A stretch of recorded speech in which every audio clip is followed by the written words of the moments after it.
Hətta bir dəfə deyir ki, çıxdı gecə gördü ki, Mədinənin küçələrində bir yerdə işıq yanır uzaqda.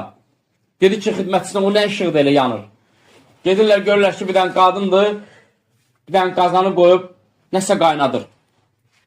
Yaxınlaşır, görür ki, sudur. Bir şey qadın, bu nə haldır gecə? Nə olub sizdən, nə yandırırsınız? Uşaqlar da vardı, yandı, yatmışdı, dedi, heç nə, aclıqdır. Az o. Suyu qaynadıram, içinə daş atmışam ki, uşaqların başını qaçışdırma elə bilsinlər ki, yeməkdir və onlar gözlədilər və yatdılar. Və dedi ki, onlarla mənim aramda Ömərdir, Ömərsin, başladı Ömər radiyalan dalıcan danışmağa.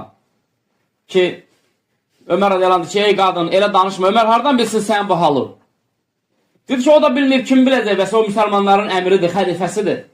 Xəlifə də bilməyəndən sonra kim biləcək mənim halımı? Və başladı deyinməyə. Ömər radiyalan tez qayıtdı dala və getdi Beytulmala. Xidmətçisinə dedi ki, yüklə vermə. Ərzaqları yığdı. Xidmətçisi dedi ki, ey Ömər, ey Əmir əl-Möminin, sən yüklə mən bilməm, mən aparım. Dedi ki, yox, vallahi özüm aparacam. Özüm daşıyacam. Sən daşıyacaqsan mən qiyamət günü yükümü, qiyamət günü sən mən yükümü daşıyacaqsan, deyə yığdı belinə və özü apardı, getdi. Özü o qazanı qoydu, yeməyi pişirdi, uşaqlar durğuzdu və uşaqlar yedilər və oynadılar, gülməyə başladılar.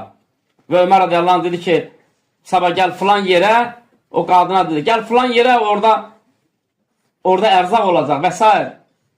O qadın da gəldi səhər və yeməyi pişirəndə dedi ki, sən Ömərdən çox yaxşı insansan, Ömərdən üstünsə kəşki xəlifə sən olardın. Bilmirdi Ömər radiyallahu anh olmağa. Və səhər gələndə ərzaq götürməyə gördü ki, Ömər radiyallahu anh soruşdu, dedilər ki, möminlərin əmridir, xəlifədir. Qadın biraz utandı.